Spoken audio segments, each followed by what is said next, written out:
Insomma, noi ci adattiamo ancora all'antica. Non siamo perché proprio moderne. I miei nipoti si abituano a casa non antica e ci piace.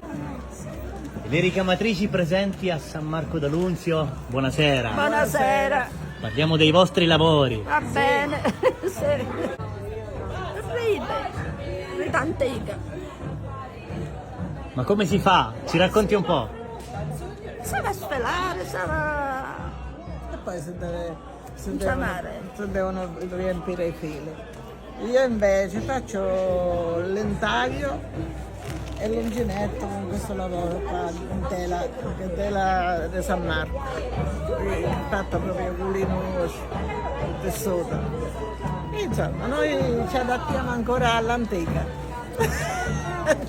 Non siamo perché proprio moderne. I miei nipoti si abituano a casa non antica e ci piace. Sì, ricordo ci faceva. E speriamo che anche loro abbiano la voglia di tramandare quest'arte. Sì, perché si perde, però non si va a perdere, perché è una cosa bella. Tu quando addobbi una casa queste cose fatte all'antica, come ci dico io, non sono come queste moderne che passano da un giorno all'altro, queste sono eterne, sono sempre di moda. Complimenti e grazie. I vostri nomi? Io Pinto Basile. Perretta Nunziata. Grazie, complimenti.